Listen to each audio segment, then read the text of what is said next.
that one more time. Good boy, Slinky. इंसान को हमेशा से पृथ्वी की सबसे एडवांस स्पीशीज माना गया है। हमें लगता है कि धरती पर इंसान ही एक ऐसी प्रजाति है जो बोल सकती है, गा सकती है और शब्दों के माध्यम से अपनी भावनाओं को जाहिर भी कर सकती है। अगर आप भी ह्यूमंस के सिंगिंग टैलेंट के प्रति यही सोच रखते हैं तो मैं आपको बता दूं कि नेचर ने एनिमल किंगडम के कई पक्षियों को गायकी के खूबसूरत तोहफे से नवाजा है। इंसान इकलौते ऐसे जीव नहीं है जो सुरों के सरताज हैं, बल्कि गहरे जंगलों में कई पक्षी हैं जो बॉर्न सिंगर्स होते हैं। आज के वीडियो प्रकृति के इन्हीं शानदार सिंगर्स के लिए है जो अपनी गायकी में सबसे अनोखे हैं। कॉमन नाइटिंगेल एनिमल किंगडम की सबसे प्यारी पक्षी है जिसकी मधुर आवाज का कोई मुकाबला नहीं।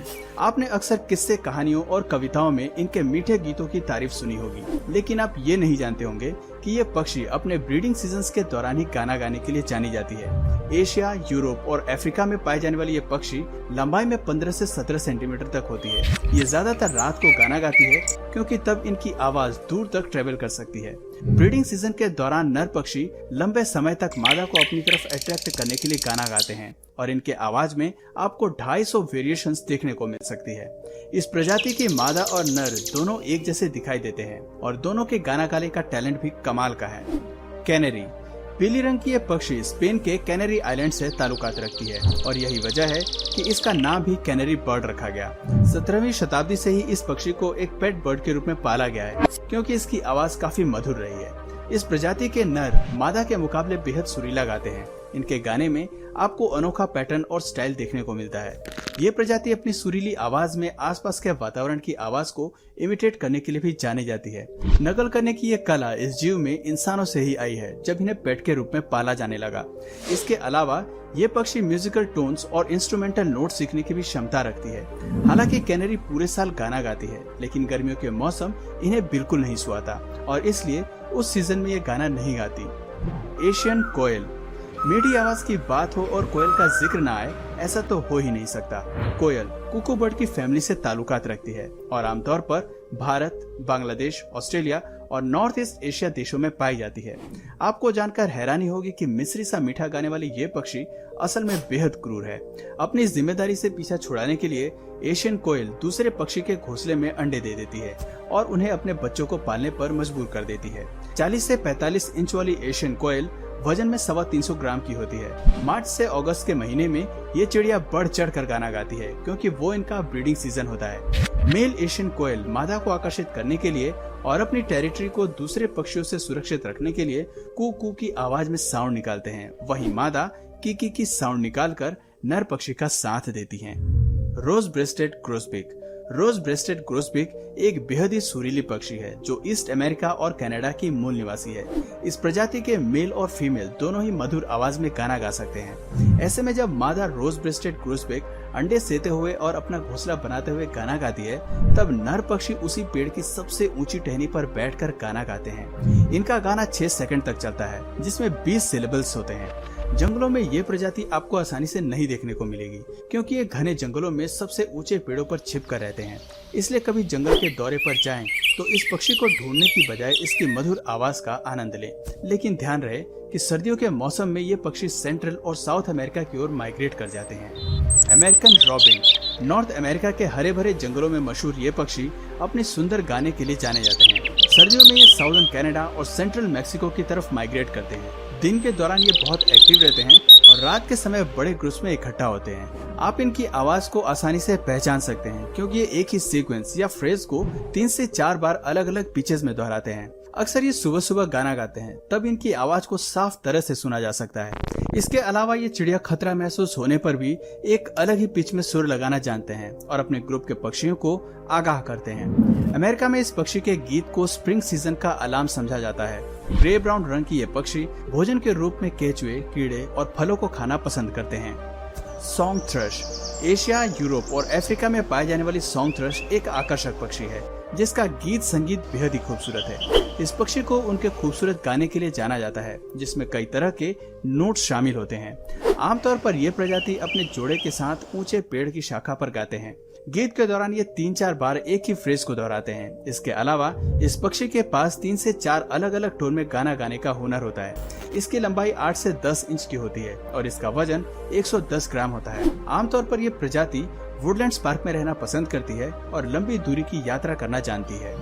Channel build cuckoo 1 metre wingspan के साथ चैनल बिल्ड कुकू दुनिया के सबसे बड़ी पैरासाइटिक बर्ड्स में से एक है, जो ऑस्ट्रेलिया, इंडोनेशिया और न्यू गिनी में पाए जाते हैं। हालांकि ये पक्षी देखने में आपको थोड़ा बदसूरत लग सकता है, लेकिन इसकी मीठी आवाज कमाल की है। स्प्रिंग सीजन में ईस्टर्न ऑस्ट्रेलिया की ओर माइग्रेट करने वाले कुकू बर्ड की ये प्रजाति अपने पार्टनर को आकर्षित करने के लिए गाना गाती है।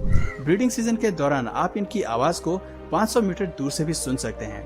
चैनल बिल्ड कुकू की सबसे खास बात यह है कि गाना गाते समय इस प्रजाति के सभी सदस्य की टोन एक दूसरे से थोड़ी अलग होती है, जो केवल उसके पार्टनर के लिए होती है। इनकी ऐसी खासियत उन्हें दुनिया के सबसे बेस्ट सिंगिंग बर्ड्स में से एक बनाती है। ऑस्ट्रेलिया के सब ट्रॉपिक रीजन में ब्रीड करने वाले इस पक्षियों की डाइट में फ्रूट्स और छोटे कीड़े शामिल हैं। हाउस स्पैरो स्पैरो फैमिली की एक पक्षी है जो दुनिया के लगभग सभी क्षेत्रों में पाई जाती है। इसकी लंबाई लगभग 16 सेंटीमीटर और मांस लगभग 24 से 40 ग्राम होता है। छोटी और सुंदर सी दिखने वाली ये पक्षी मनुष्यों के साथ काफी हद तक जुड़ी हुई है, क्योंकि ये जंगल से लेकर शहर के कई इलाकों में आपको आसानी से देखने को मिल सकती है। और शायद यही वजह है कि पक्षियों की ये प्रजाति काफी सामाजिक है। इस प्रजाति में नर और मादा दोनों के गीत में अलग अलग फीचर्स हैं। जहाँ नर मादा को इम्प्रेस करने के लिए मीठी टोन का सहारा लेते हैं, वहीं मादा नर के गीत पर प्रतिक्रिया देने के लिए गाना गाती है। हाउस स्पैरो देखने में भले ही छोटी होती है, लेकिन वह अपने घोंसले को लेकर काफी समर्पित होती है। किसी भी शिकारी का उसके घोंसले को बर्बाद करना इसे बिल्कुल भी नहीं सुहाता और ऐसे में हाउस स्पैरो हमला करने पर उतारू हो जाती है। इसके भोजन की अगर बात करें तो ये आहार में मुख्य रूप से छोटे फल, अनाज और कीड़े का सेवन करती है। ब्लैक बिल्ड मैकपी दुनिया के अधिकांश हिस्सों में पाई जाने वाली एक छोटी चिड़िया है। क्रो फैमिली से ताल्लुकात रखने वाली इस पक्षी की आवाज से मधुरता की उम्मीद रखना बेवकूफी हो सकती है। ब्लैक बिल्ड मैकपी सॉफ्ट होने के बजाय काफी तेज होती है। इनकी पूंछ काफी लंबी होती है, जिसकी वजह से ये चिड़िया काफी लंबी लगती है। आमतौर पर ये पक्षी पेड़ की सबसे ऊपरी ब्रांच पर अपना घर बनाती हैं और गुंबद के आकार के घोंसले का निर्माण करती हैं। इनका प्रजनन मार्च से जुलाई में शुरू होता है और ये एक बार में 6 से 7 अंडे देते हैं। एनिमल किंगडम की ये चिड़िया काफी अनोखी है, क्योंकि ये बाकी बर्ड्स स्पीशीज की आवाज की नकल करना जानती है। मैकपी बर्ड्स लंबी दूरी की यात्रा तय करने से अक्सर बचते हैं और अपने घोंसले के आसपास भोजन की तलाश करते हैं। आपको जानकर हैरानी होगी कि मैकपी बर्ड्स मोनोगैमस होती हैं, यानी कि ये जीवन भर एक ही साथी के साथ रहना पसंद करती हैं। Yellow tailed black cockatoo. अगर आप सोच रहे हैं कि ब्लैक और येलो वाले इस पक्षी की आवाज काफी मधुर होगी, तो मैं आपको बता दूं कि बर्ड्स की ये प्रजाति तेज, अजीब और शोक भरी टोन में गाना गाती है, जो काफी दूर तक ट्रेवल कर सकती है। अपनी प्रजाति के दूसरे पक्षियों से संपर्क साधने के लिए ये काफी हाई टोन का इस्तेमाल करती है, जबकि भोजन को खोजते समय इनकी साउंड काफी सॉफ्ट होती है। जो लोग दक्षिण पूर्वी ऑस्ट्रेलिया में रहते हैं, वो इस पक्षी की हाई टोन आवाज को अच्छे से पहचानते हैं। कोकाटो बर्ड्स की ये प्रजाति आमतौर पर 3 या 4 ग्रुप्स में यात्रा करती है। ट्रेवल करते हुए अपने ग्रुप से कनेक्टेड रहने के लिए वो तेज साउंड निकालती हैं, जो सुनने में एक दुख भरा गीत लगता है। इसके अलावा इस चिड़िया को दुनिया की सबसे स्मार्ट पक्षियों में से एक माना जाता है। तो दोस्तों, ये थी 10 ऐसी बर्ड्स जिन्हें प्रकृति ने खूबसूरत आवाज से नवाजा है और इनके टोन में पाए जाने वाले म्यूजिक का अपना अलग ही मजा है। तो दोस्तों, अगर आपको ऐसे ही अनोखे जीवों के बारे में और जानना है तो कमेंट में पार्ट 2 जरूर लिखिए। 5000 कमेंट आने पर भी मैं इसका पार्ट 2 जरूर बनाऊंगा। तो दोस्तों, आज की वीडियो में बस इतना ही। अगर इस वीडियो से आपको कुछ नया जानने या सीखने को मिला तो प्लीज इस वीडियो को एक लाइक करके अपने फ्रेंड्स और फैमिली के साथ इसे जरूर शेयर करें। और यदि आप इस चैनल पर नए हैं तो प्लीज इस चैनल को सब्सक्राइब करके बेल नोटिफिकेशन आइकन को ऑन कर लीजिए, ताकि हमारे आने वाले वीडियोस आप मिस न करें। मिलते हैं फिर किसी वीडियो में नए टॉपिक के साथ। तब तक के लिए नमस्कार।